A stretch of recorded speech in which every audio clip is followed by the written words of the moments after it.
जनाब इंट्रोडक्शन के बाद जो ये नंबर 2 वाला पॉइंट होता है ना, ये हमारा ऐसे को समझने का पॉइंट होता है कि हम इस ऐसे से समझ क्या पा रहे हैं।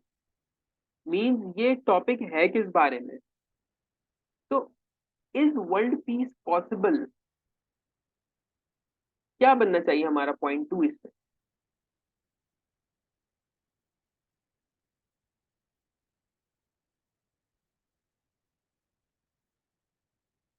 एक्सप्लेनिंग, हम इसमें एक्सप्लेन कर सकते हैं। Explaining world piece.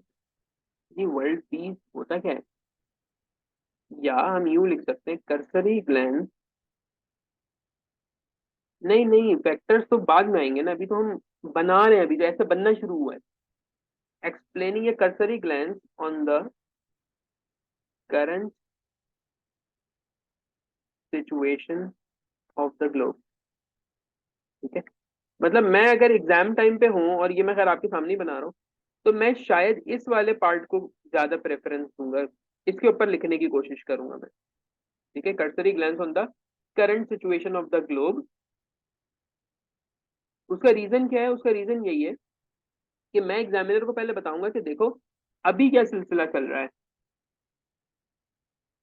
और उसके बाद फिर हमारे पास थर्ड पॉइंट आएगा जो कि मेरा मेन आर्ग्यूमेंट होगा।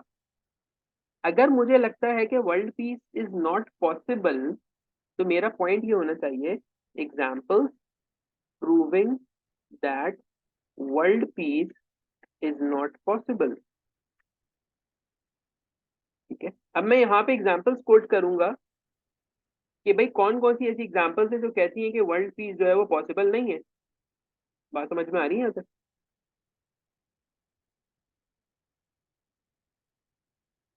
एग्जामिनर को आपके सवाल का, उसका जो सवाल है ना, उसका सवाल क्या है, is world peace possible, question mark. क्या वर्ल्ड पीस पॉसिबल है। वो थर्ड पॉइंट पे आएगा और देखेगा examples proving that world peace is not possible. तुमने एक जो उसका जो वो कहते हैं ना स्टेज है वो पार कर लिया कि सवाल पूछा गया, जवाब दे दिया गया। नाउ एग्जामिनर इज हैप्पी कि एटलीस्ट आपने कॉम्प्रिहेंड तो किया इस चीज को। बाकियों की तरह नहीं कि जी what is globe, what is this. Yes, नहीं सारी नहीं, इसमें तो फिर अब आपको देखना है ना, इसमें मैकेनिज्म बनाना है। अब आप इसके अंदर क्या क्या एग्जांपल्स दे सकते हैं कि जी वर्ल्ड पीस पॉसिबल नहीं है। ए, नंबर 1, फेलियर ऑफ यूएनओ। अब इसका लिखने का तरीका क्या है, कुछ बच्चे इस तरह से फ्रेज लिखेंगे, कुछ सेंटेंसेस लिखते हैं, it is due to the failure of UN. मैं अगेन फ्रेज की फॉर्म में इसको यूज करता हूँ। फ्रेज की फॉर्म में यूज करने का रीजन क्या है, इसमें गलती कम से कम होती है। whenever you write a sentence, the chance of committing mistakes increases। सही है, जब भी तुम जुमला लिखोगे ना, तो उसमें हो सकता है इज एम आर की दा की गलती हो जाए, कुछ भी गलती उसके अंदर हो गई तो एग्जामिनर उसी पॉइंट पे तुम्हें फेल कर देगा। अब मैंने लिखा फेलियर ऑफ यूएनओ, इसमें कोई गलती नहीं है। इसी वजह से मैं फ्रेज को प्रेफर करता हूँ, और मेरा जो क्लियर था वो भी फ्रेज की वजह से क्लियर है। जाहिर है, जिस शख्स ने जैसे चीज को क्लियर किया हुआ होगा वो वहां से लेकर चलेगा। लीग ऑफ नेशन से तो हिस्ट्री में चला जाएगा ना, अभी हम हिस्टोरिकल जब इसमें पॉइंट देंगे तो हम इसमें बता सकते हैं। उस वो आपसे ना ये करंट पे बात कर रहा है, वो करंट पे बात कर रहा है बेटा, इस वर्ल्ड पीस पॉसिबल। तो तुम्हें अच्छा अगर लीग ऑफ नेशन लिखना है इसमें, तो तुम फिर ट्रीटी ऑफ वियना में चले जाओ, फिर तुम 1618 में जाओ, फिर 1618 से बात शुरू कर दो, नहीं करोगे ना इसमें। उसका सिंपली से सवाल है भाई, क्या वर्ल्ड पीस पॉसिबल है या नहीं है। तो जब हम लिखेंगे ना फेलियर ऑफ यूएनओ, इसके अंदर हम जो है वो लीग ऑफ नेशन का बताएंगे कि भाई जब वहां पे वर्ल्ड वॉर 1 हुई थी, उसके वर्ल्ड वॉर 2 खत्म हुई, 1 खत्म हुई, उसके बाद हमने डिफरेंट ट्रीटीज की, लीग बनाई, लेकिन उसका कोई बेनिफिट नहीं हुआ। यूएन का फेलियर साफ साफ हमें नजर आ रहा है। ठीक है, उसके अलावा हम ये देखेंगे हेजीमोनिक स्टाइल्स, हेजीमोनिक स्टाइल ऑफ यूएसए। ठीक है, अब यूएसए क्या है, वो हेजीमोन बना हुआ है, जहां दिल चाहता है वहां अटैक कर देता है, ये मसाइल वो मसाइल, आप इसके अंदर ये वाला एक डायमेंशन ऐड करोगे। ठीक है, उसके बाद आप लिखेंगे एग्रेसिव रशिया। ठीक है, रशिया की एग्रेसिवनेस आ जाएगी इसके अंदर।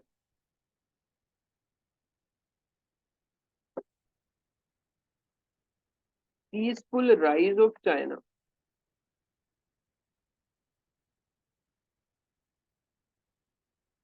ये आएगा ना आगे, अभी हम लेकर आएंगे इसको। ठीक है, पीसफुल राइज ऑफ चाइना, ये मैंने तीन चार आपको जो है वो डायमेंशंस बता दी कि आप इसको किधर किधर से कनेक्ट कर सकते हो। फिर हम यहाँ पे दे सकते हैं different factors behind the Wars. Different factors behind the conflict, again ये वाली हेडिंग देना चाहो तो देना, वरना इट्स अगेन ऑप्शनल है। आप इसको चाहें तो तोड़ सकते हैं किसी भी पॉइंट के अंदर ना, जो ऑप्शनल है इसको मैंने येलो कर दिया यहाँ पे। ठीक है, अब क्या क्या इसके अंदर आ सकता है, जैसे कि भाई आपके पास यहाँ पे long lasting issues, long lasting issues में आपके पास कश्मीर आ जाएगा। ठीक है, उसके बाद आपके पास यहाँ पे आ जाएगा पैलेस्टीन कॉन्फ्लिक्ट, सेक्टेरियन वायलेंस। ठीक है, और भी आप जितना आपकी इस पे नॉलेज होगी आप उतनी चीजें इस पे ऐड कर सकते हैं। समझ में आ रही है बात, कि हमें अपने पॉइंट को प्रूव करना है कि जी वर्ल्ड पीस पॉसिबल नहीं है। तो जनाब वर्ल्ड पीस पॉसिबल कैसे कैसे नहीं है, तो हमने बताया पहले कि जी पहले तो देखें इनके मसाइल आ गए, यूएनओ, यूएसए, रशिया, चाइना, तीन चार बड़ी चीजों की बात कर ली। फिर हमने बताया कश्मीर का मसला है, फलस्तीन का मसला है, सेक्टेरियन वायलेंस मौजूद है, और हम इसमें क्या ऐड कर सकते हैं, non state actors. Non state actors की वजह से भी मैं कह सकता हूँ कि जी यहाँ पे मसला है। नॉन स्टेट एक्टर्स में आपके पास कौन कौन इसमें शामिल हो जाएंगे, आपके पास रिलीजियस जो आपकी पार्टीज होती हैं वो। ठीक है, इसमें टेररिज्म आएगा। ठीक है, इसमें मीडिया का रोल आ जाएगा आपके पास, ऑब्जेक्टिव रोल ऑफ मीडिया तो अभी है ही नहीं हमारे पास। और इसी तरीके से ब्रुटैलिटी, जहां जहां भी ब्रुटैलिटी जेनोसाइड हो रहा है हम वहां करेंगे। फिफ्थ जनरेशन वॉरफेयर आएगा इसमें।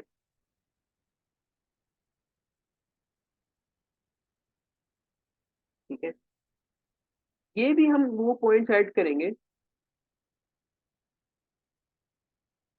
यार ये आप ऐसे को ना गलत डायमेंशन दे रहे हो फिजा, अभी हमने वो फैक्टर डाले ही नहीं है। अभी तो हम सिर्फ एग्जामिनर के सवाल का जवाब दे रहे हैं कि इज वर्ल्ड पीस पॉसिबल और नॉट। अभी मैंने उसको सिर्फ ये बताना है कि देखें world peace is not possible क्योंकि यूएनओ का फेलियर है, यूएसए का मसला है, रशिया का मसला है, चाइना का मसला है। ये मैंने मसाइल बता दी। फिर मैंने कहा कि देखो वर्ल्ड पीस पॉसिबल नहीं है, कश्मीर का मसला देख लो, फलस्तीन देख लो, सेक्टेरियन वायलेंस देख लो। फिर मैंने उसको बताया कि इसमें नॉन स्टेट एक्टर्स की इन्वॉल्वमेंट है, जैसे रिलीजियस आपकी पार्टीज हैं, terrorism, media, genocide, fifth generation warfare. ये सब वो चीजें हैं जिसकी वजह से वर्ल्ड पीस पॉसिबल नहीं है। अभी तो मैं अपने सवाल का जवाब दे रहा हूँ अभी तो।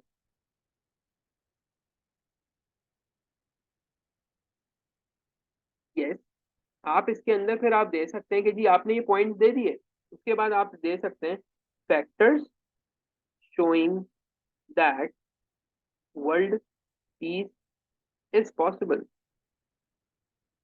Now, अब आप यहाँ पे क्या पॉइंट देना चाहोगे कि जी वर्ल्ड पीस पॉसिबल है, क्योंकि अब आपने काउंटर करना है अपनी ही बात को। क्या क्या कह सकते हो कि जी वर्ल्ड पीस जो है वो, नंबर वन ग्लोबलाइजेशन। आप एक पॉइंट ये उठा सकते हैं कि जी ग्लोबलाइजेशन हो गई है तो हमें नहीं लगता कि जी जंग दोबारा होगी। ठीक है, इसी तरीके से आप ये कर सकते हैं कि जी न्यूक्लियर वेपन्स जो हैं उसके ऊपर रेस्ट्रिक्शंस हैं। जी ऐसे ही है। उसके बाद आप बोलेंगे जी डिप्लोमेसी है, इसकी वजह से ऐसा है कि नहीं हो सकता। और क्या फैक्टर आने चाहिए इसके अंदर? ट्रूस साइन हो जाते हैं, ट्रीटीज हो जाती हैं। हम इसके अंदर मिसाल देंगे कि इकोनॉमिक जो है आपकी, सीपैक आ गया, ठीक है। इसी तरह ईरान और सऊदीया करीब आ गए। नाउ अगेन जब आप इसको देखेंगे तो आपके पास ये वाली तादाद कम होगी। बात समझ में आ रही है? आपके पास दुनिया में अमन कायम करने वाली तादाद कम है, लेकिन जंग वंग के फैक्टर्स वगैरह आपके पास बहुत ज्यादा हैं। सही। तो फिर अब आप यहाँ पे एक स्टांस लेंगे अपना।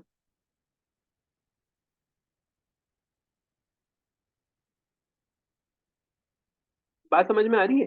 जब आपने उसको पहले अपना स्टांस दिया, फिर एक काउंटर स्टांस दिया, और फिर अपने स्टांस को आपने प्रूफ करने के लिए आप क्या दे सकते हैं, यहाँ पे एक आप हेडर यूज करेंगे यहाँ पे।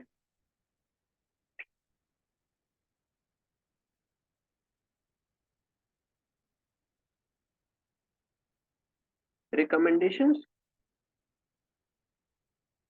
For establishing world peace and overcoming the challenges face, नहीं, overcoming the challenges to world peace. ये हेडर हम दे सकते हैं इसके अंदर, अगेन इट्स ऑप्शनल, क्योंकि हमारा जो मेन ऐसे है ना बेटा, वो यहाँ खत्म हो चुका है। जब मैंने उसको स्टांस में भर भर के एग्जांपल्स दे दी और प्रूफ कर दिया कि जी वर्ल्ड पीस पॉसिबल नहीं है, तो मैं अपने ऐसे में कर चुका हूँ सारा मामला। लेकिन क्योंकि एक तरीका है हमारे पास, तो हम यहाँ पे कुछ ना कुछ रिकमेंडेशंस देंगे कि जी क्या क्या रिकमेंडेशंस हो सकती हैं इसकी। नंबर वन, रिफॉर्म करेंगे हम किसको? यूएन को। अच्छा, ये जब खत्म हो जाएगा, नहीं तो लाइव आउटलाइन बना रहा हूँ आपके सामने, फिर एक आउटलाइन में आपको और दिखाता हूँ, फिर हम दोनों को जरा कंट्रास्ट करते हैं। हमें यूएन को रिफॉर्म करने की जरूरत है, क्योंकि यूएन के अंदर एक वीटो पावर का जो चक्कर है, ये बड़ा गलत है। हमें वीटो पावर का मामला खत्म करना है। हमने आईएमएफ और वर्ल्ड बैंक को रिफॉर्म करना है। इनके सैंक्शंस की वजह से पुअर कंट्रीज एक्सप्लॉइट होती हैं, ठीक है। और मजीद अगर हम इसके अंदर आगे बढ़े, तो हम इसमें ये कर सकते हैं जी, ऑब्जेक्टिव रोल ऑफ मीडिया, ठीक है। इसी तरीके से नेगोशिएशंस की जो स्केल है, या डिप्लोमेसी कर देते हैं इसको, डिप्लोमेसी यहाँ पे आ जाएगी। इसमें आप एक कोटेशन भी इस्तेमाल कर सकते हैं, ऐसी मेरे जहन में है, jaw jaw is better than war war. तो जहां कहीं पे भी कोई ऐसी टर्म आई थी ना पेपर में, जहां पे हमें डिप्लोमेसी की तारीफ करनी, तो मैंने हर जगह यही वाली लिखी है कोटेशन। नाम मेरे जहन से निकल गया बंदे का, लेकिन ये एक कोटेशन है कि jaw jaw is better than war war, which means diplomacy is better. तो ये कुछ चीजें होंगी, हम इसमें ये कर सकते हैं जी, ग्लोबलाइजेशन के ऊपर हम काम करें with checks and balance. That's it, और फिर कंक्लूड कर देंगे इसको। तो पॉइंट इज दैट कि अगर उसने सवाल पूछा हुआ है आपसे, आप यहाँ देखें, सवाल है ना, इज वर्ल्ड पीस पॉसिबल, और तुम्हारा ऐसे अगर जवाब दे रहा है कि हाँ जी वाकई वर्ल्ड पीस जो है वो पॉसिबल है या नहीं है, उसको जवाब मिलना चाहिए। तो इस तरह से एक स्ट्रक्चर होगा पूरा आपका ऐसे। पॉइंट क्लियर हो रहा है? मैं आपको अभी एक और आउटलाइन दिखाता हूँ।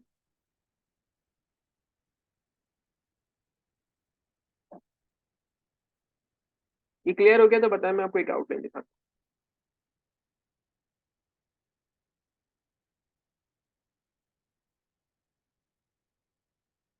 ओके, लास्ट पॉइंट क्या?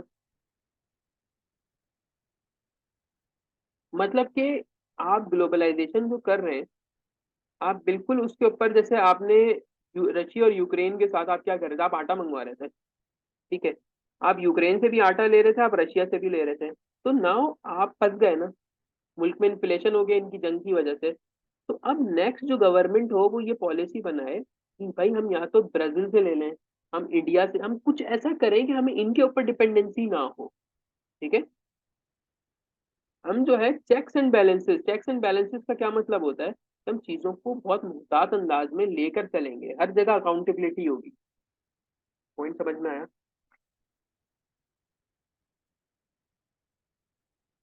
ठीक है। अच्छा, अभी एक इंटरनेट पे एक आउटलाइन थी, हम जरा उसको देख लेते हैं। जाहिर है ये किसी और ने लिखा है तो उसका अपना एक अंदाज होगा लिखने का। तो वो कहते हैं जनाब कि जब आप इंट्रोडक्शन देंगे तो आप डेफिनेशन ऑफ वर्ल्ड पीस दें, ये क्या होता है, सिग्निफिकेंस यानी इंपॉर्टेंस बताएं, और brief historical context of global conflict, ये आपके इंट्रोडक्शन में 3 पॉइंट होने चाहिए। ठीक है। फिर इन्होंने कहा कि जी हम देंगे हिस्टोरिकल पर्सपेक्टिव, तो थोड़ा पढ़ा था उनको। सही जी, तो पहला हेडर हो गया किसका, इंट्रोडक्शन का। इंट्रोडक्शन में ये सारी बातें आएंगी आपके पास। ठीक है, उसके बाद आएगा हिस्टोरिकल पर्सपेक्टिव। हिस्टोरिकल पर्सपेक्टिव में क्या क्या चीजें आ जाएंगी, मेजर कॉन्फ्लिक्ट दुनिया में जो भी हुए, इसी तरीके से कौन कौन से फैक्टर्स हैं जिनकी वजह से कॉन्फ्लिक्ट होता है, और क्या कभी कोई पीसफुल नेगोशिएशंस हुए तो वो भी आ जाएगा इसमें। थर्ड, देखें, फौरन जंप करके आगे किस पे, करंट ग्लोबल सिनेरियो पे, क्योंकि यही सवाल का मेन हिस्सा है। करंट ग्लोबल सिनेरियो में क्या लिखना है, on going conflict around the world, जो हमने अभी बात की। एग्जामिनेशन ऑफ जियोपॉलिटिकल टेंशन, वही चीज है, और role of international organisations in promoting peace. बात समझ में आई आप लोगों को? ये जो है ना बेटा थर्ड वन, ये मेजर है आपका। अगर आपने इसको अच्छा लिख लिया आपका ऐसे पास हो जाएगा, बट अगर आप एग्जामिनर को सेटिस्फाई नहीं कर पाए इस पॉइंट के ऊपर तो वो फेल कर देगा। ठीक है। अच्छा, इन्होंने एक पॉइंट ऐड किया, जैसे मैंने वहां पे नॉन स्टेट एक्टर्स ऐड किया, तो इन्होंने यहाँ पे ऐड किया है बैरियर्स टू वर्ल्ड पीस। अभी तक जो वर्ल्ड पीस है उसमें बैरियर्स क्या क्या आ रहे हैं, चाहिए? पिज्जा आपकी वीडियो ओपन हुई थी? अच्छा अच्छा, मैंने बंद कर दिया। Okay, barriers to world peace क्या है, कि सबसे पहले पावर स्ट्रगल आ जाती है नेशंस में, नेशनल इंटरेस्ट आ गए, इकोनॉमिक फैक्टर है, इकोनॉमिक है, एथनिक एंड रिलीजियस टेंशन है, हिस्टोरिकल ग्रीवेंसेस एंड नेशनलिज्म। ये देखें, ये भी इंपॉर्टेंट पॉइंट है आपके पास। मींस ये सब आपके ऐसे का पार्ट होगा, और ये ऐसे भी आप तब तक अटेम्प्ट नहीं कर सकते जब तक आपका लिंक नहीं है, आपको कंटेंट नहीं है आपके पास, तब तक आप नहीं कर सकते। पॉइंट क्लियर हो रहा है?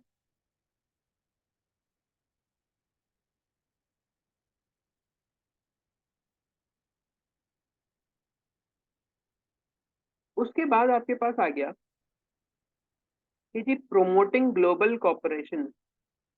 अब ये क्या चीज है आ गई, ये रिकमेंडेशंस आ गई।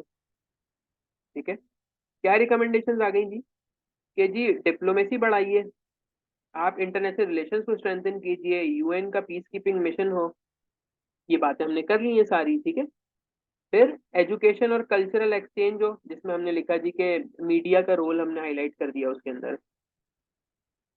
उसके बाद है जी टेक्निकल एडवांसमेंट हो, ये हम क्योंकि लेंदी हो जाएगा ऐसे तो हम इसको उड़ा सकते हैं इस पॉइंट को। और इन्होंने फिर कहा केस स्टडीज डाल दें और उसको कॉन्क्लूड कर दें।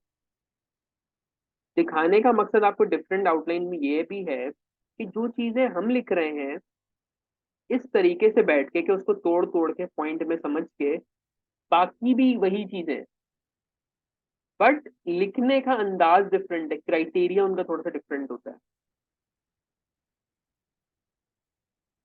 जी जनाब, अब बताइए अगर ये पेपर में आता है तो क्या। अच्छा, इसमें हमने जो टेक्नोलॉजी का एस्पेक्ट अपने वाले में डाला नहीं, हम इसमें टेक्नोलॉजी भी डाल देंगे। हालांकि जब मैं इसको लिखने बैठूंगा तो मैं शायद ये 5th जनरेशन वॉरफेयर जो है ना, मैं इसमें ही निपटा दूंगा सारी चीजें यहाँ पे। समझ रहे हो बात को? मुझे बताइए, आपको पूरा क्लियर हो गया?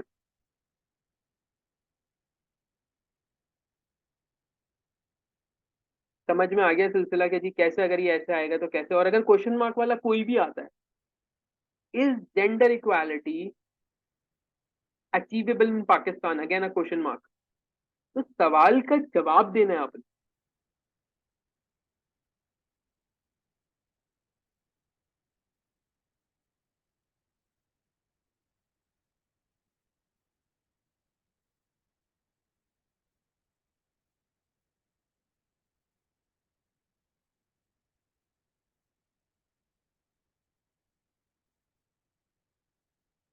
ओके, अब देख लेते हैं कि इनके बीच बीच में हम क्या लिखेंगे क्या।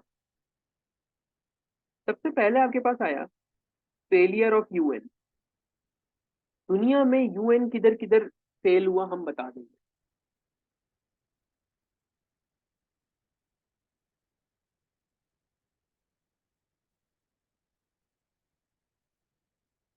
ठीक है, कहाँ कहाँ पे आपके पास यूएन का फेलियर है। नंबर वन, जहां भी जेनोसाइड हो रहा है, रोहिंग्या मुस्लिम, म्यांमार, चाइना का जिंजियांग प्रोविंस है, इसी तरीके से हम इसमें ये भी मिसाल ले सकते हैं कि जी यूक्रेन में क्या हो रहा है, फलस्तीन में क्या हो रहा है। इन शॉर्ट पूरी दुनिया में ही यूएन काबू नहीं कर पा रहा चीजों को। बताएं जल्दी से, पहला पॉइंट क्लियर हो गया? आपको समझ में आ गई कि यूएन के फेलियर में आप क्या क्या लिख सकते हो।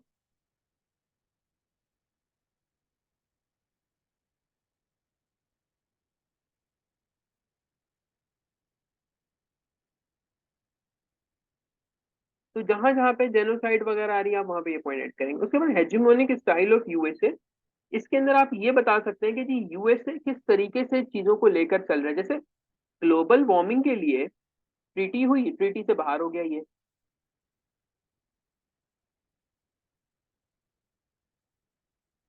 न्यूक्लियर वेपन जो है उसकी ट्रीटी है, उसकी वजह से ये बाहर हो जाते हैं ये। रशिया की एग्रेसिवनेस देखें कि रशिया यूक्रेन पे जब भी कोई करारदाद आएगी तो रशिया अपनी वीटो पावर यूज करके बाहर हो जाएगा।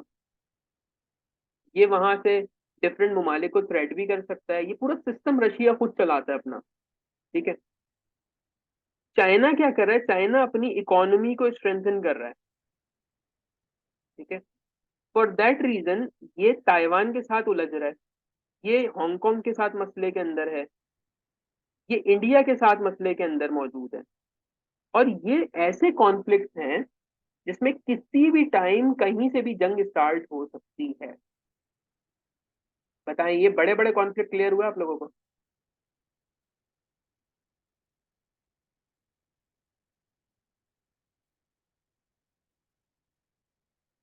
Good, ठीक है। अच्छा, अब हम मजीद अगर हम इसको देख लें तो आपको क्या पता चलेगा कि जी कश्मीर इशू हम आराम से बता सकते हैं कि जी एट्रोसिटीज हैं, फिर फलस्तीन कॉन्फ्लिक्ट है, फिर सेक्टेरियन वायलेंसेस जो है ना वो मौजूद है हमारे दरमियान में।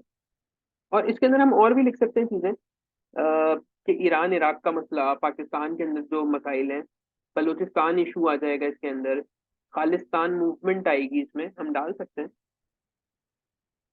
अगेन ये कि लंबा बहुत हो जाएगा, लेकिन आप इसमें से अपनी मर्जी की चीजें लिख सकते हैं।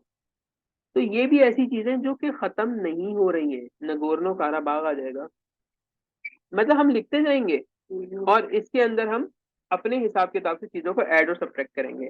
ये हो गया। उसके बाद आप आ जाएंगे जनाब नॉन स्टेट एक्टर्स या फिर फैक्टर्स बिहाइंड वॉर्स या कॉन्फ्लिक्ट। ठीक है जनाब, जो आपने बात की थी इसमें हम ऐड कर देते हैं, let suppose the power hungry approach of leaders. ठीक है, इसी तरीके से war hawk in the parliament. जैसा क्लियर हो गया आपका पॉइंट जो आना था यहाँ पे? हम ये लिख सकते हैं कि हर जगह ना आपके पास कंजर्वेटिव पार्टीज मौजूद होती हैं जो अपने फायदे के लिए कॉन्फ्लिक्ट्स करवाती हैं। जितने भी आपके लीडर्स हैं जो पावर हंग्री होते हैं वो भी एक फैक्टर है। पार्लियामेंट के अंदर कुछ ऐसे लोग होते हैं जो आकर आपको जंग का मशवरा देते हैं, और आपके पास बहुत सारी एग्जांपल्स मौजूद हैं। टेररिज्म, टेररिज्म इराक के अंदर अलग पार्टी कर रही है, अफगानिस्तान में अलग पार्टी है। सेम टेररिज्म जो इंडिया के अंदर हो रहा है वो कोई और कर रहा है। राइट, तो सबके अपने अपने स्टेक्स हैं। Fifth one is media. Media आपका बाइज्ड है। ठीक है, व्हाट इज बाइज्ड मीडिया? कि एक पर्टिकुलर नैरेटिव को लेकर चलते हैं ये लोग। सही है, एक नैरेटिव इन्होंने बनाया हुआ है, लेट सपोज के जी आपका जो अफगान मुहाजिरीन को निकाला जा रहा है, कोई कह रहा है अच्छा, कोई कह रहा है बुरा है। ठीक है, फीमेल एजुकेशन होनी चाहिए नहीं होनी चाहिए, टूटे हुए हैं उसके ऊपर। तालिबान से बात होनी चाहिए नहीं होनी चाहिए, ये उस पे क्या है, टूटे हुए। ठीक है। इसी तरीके से ब्रुटैलिटी और जेनोसाइड हो रहा है। अब ये किधर किधर हो रहा है, ये आपको खुद पता है कि कौन कौन से इलाके ऐसे हैं जहाँ पे इस तरीके की कम्युनिटीज के साथ मसाइल किए जाते हैं। जैसे हजारा कम्युनिटी आप, ठीक है, हजारा कम्युनिटी के साथ क्या मसला आता है कि एक तो शनाख्त नहीं दे रहे, दूसरा ये कि तादाद कम है तो उनको मार, अब कौन मार रहा है क्या कर रहा है हमें कुछ नहीं पता इसके बारे में। ठीक है, तो ये भी एक ऐसा फैक्टर है जिसकी वजह से कॉन्फ्लिक्ट है। And last one is fifth generation warfare. Cyber attacks हो रहे हैं आपके जो है, वाया मीडिया गलत खबरें फैलाई जा रही हैं, आपके लीडर्स पॉलिटिशियंस को खरीद लेते हैं, आपके पास गद्दार मौजूद हैं। ये हर मुल्क की कहानी है। तो दीज आर द फैक्टर्स। ठीक है। और उसके बाद हम ये लिख सकते हैं कि जी कौन कौन सी ऐसी चीजें हैं जो इसके ऊपर जा रही हैं। अगेन ये ऑप्शनल है, काउंटर देना है आपने नहीं देना। आप डायरेक्टली रिकमेंडेशंस के ऊपर जंप कर सकते हैं कि जी जो सबसे बड़ा इदारा है हमारा, हम उसको जो है स्ट्रेंथन करें, आईएमएफ वर्ल्ड बैंक का स्ट्रक्चर अच्छा करें, मीडिया जो है हमारा अनबाइज्ड हो, और हम उसके साथ करें डिप्लोमेसी। ठीक है, ये बन गया आपका ऐसे। जहां तक बात रही बुक रेफरेंसेस की, तो मैंने कुछ चीजें अंडरलाइन की हुई है। कोई भी ऐसा स्टूडेंट जो कि इस ऐसे को अटेम्प्ट कर रहा है तो वो मुझे टेक्स्ट कर दे कि सर मैंने इस ऐसे को अटेम्प्ट करना है, तो आप मुझे ना इसके रेफरेंसेस बता दें या कोर्स भेज दें, तो वो मैं उसको भेज दूंगा। जनाब, अब तक कोई सवाल, कोई सवाल किसी का?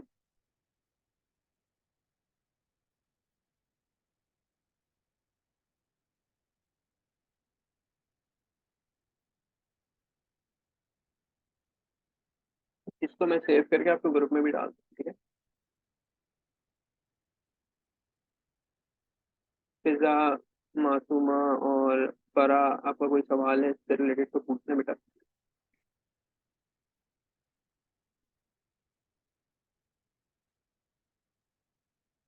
क्लियर हो गया कुछ? अच्छा, तरीका सीख लो। कोई भी टॉपिक है मुश्किल से मुश्किल, जाहिर गूगल पे इंफॉर्मेशन अवेलेबल होती है। First just type that topic. No no, stance और काउंटर स्टांस के पॉइंट तो इक्वल होंगे ही नहीं कभी भी आपके। नहीं, कभी भी वो इक्वल नहीं होते। देखो मैं ऐसे स्टूडेंट को मिसाल देता हूँ कि लेट सपोज आप जिद कर रहे हो अपने पेरेंट्स से कि जी वी नीड आईफोन, मुझे आईफोन परचेज करना है। तो इसके तुम दलाइल दोगे ना कुछ। जैसे लेट सपोज तुम बोलोगे कैमरा अच्छा है, बैटरी अच्छी है, यूं 8-10 तुमने पॉइंट दे दिए। लेट सपोज तुमने 8 पॉइंट दिए इस बात के हक में, लेकिन तुम 8 पॉइंट ही दे रहे हो, अपनी ही बात निगेट कर रहे हो। तो सिलसिला क्या हुआ, आप तो जीरो पर आ गए। जो चीज आपने प्रूफ करनी होती है उसके आप 8 से 10 पॉइंट देते हो बेटा, और जो चीज आप निगेट करते हो उसके 3 से 4 पॉइंट होंगे। एंड रिकमेंडेशन में अगर आप 4 पॉइंट भी डालो तो चल जाता है मामला। आउटलाइन में ना लिखें तो इंट्रो में तो लिखना ही है थीसिस को। थीसिस तो लाजमी आएगा इंट्रो में। मैं नहीं लिखता अपने ऐसे इसके अंदर थीसिस बाहर, बिकॉज कोई मसला नहीं है मुझे, बट मैंने जब बगैर बगैर लिखे मेरा क्लियर हो गया है, तो बंदा थोड़ा सा सेफ साइड पे खेले फिर।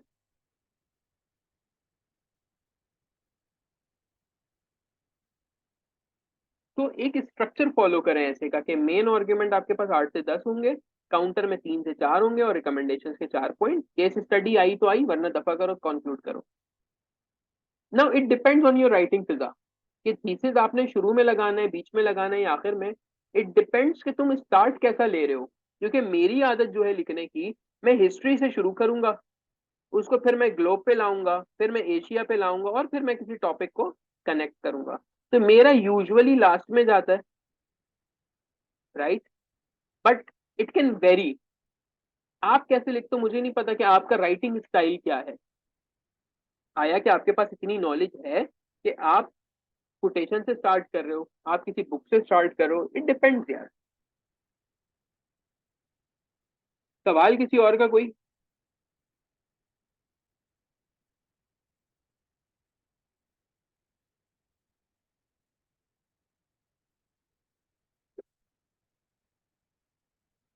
कोई और सवाल है आप लोगों तो पूछो।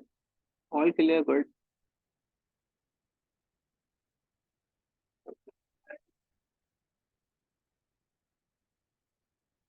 जो आप हाँ वो मैं बता रहा था आपको कि एक टॉपिक को कैसे करना है।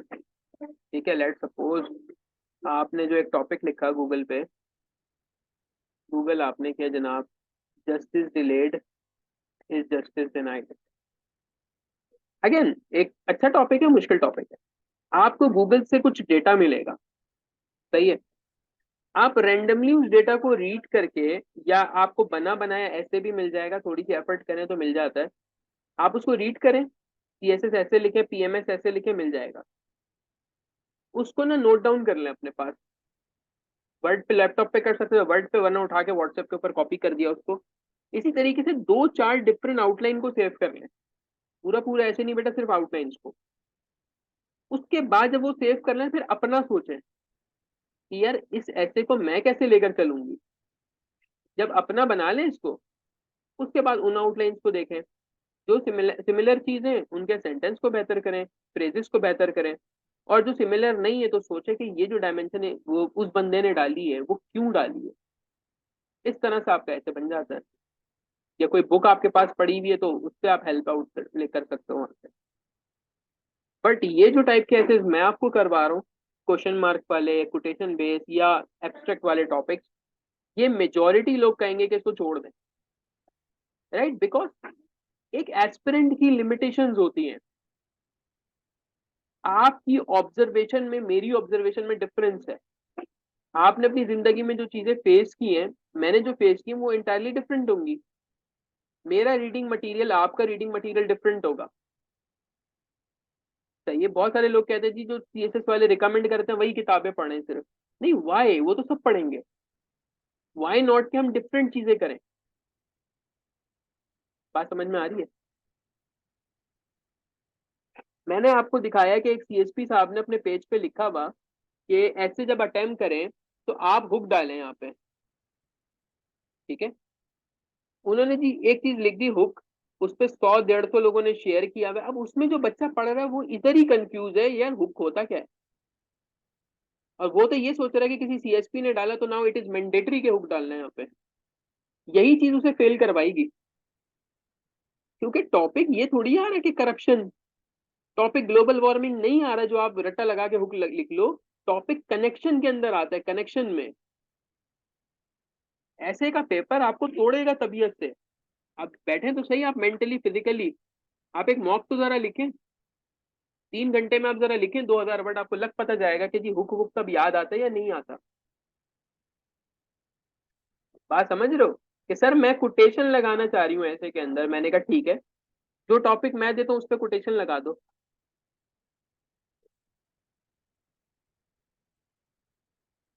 ठीक हो गया। तो पॉइंट इज के, और मैप्स बनाना। मैप बनाएंगे सर, ऐसे वो दिखा रहे हैं अपनी कॉपीज, भाई वो बाद में आपको शो कर रहा है। इतने सीएसपी अपने जब नोट शेयर करते हैं भाई, वो घर पे बनाई हुई चीजें। पेपर में 3 घंटे में मैप नहीं बनता आपसे। वो गंदा संदा बनेगा, बना के देख लेना। तो दिखावा एक लेवल तक पहुंच चुका है हमारे यहाँ, जिसमें आपको भाई, मेरे लिए भी बड़ा आसान है यार, 4 किताबें रिकमेंड कर दूं ये पढ़ लेना, ऐसे हो जाएगा तुम्हारा। But this is not the way. ठीक है जनाब, तो ये रिकॉर्डिंग भी आपको मिल जाएगी, ये जो कुछ पीडीएफ पे, वर्ड पे जो मैंने बनाया है ये भी भेज दूंगा आपको। ख्याल रखिएगा। आज हमारे जो है वो 3 एसेज मुकम्मल हुए। और इंशाल्लाह फिर बाकी चीजें जो है वो बाद में डिस्कस करते हैं। अल्लाह हाफिज।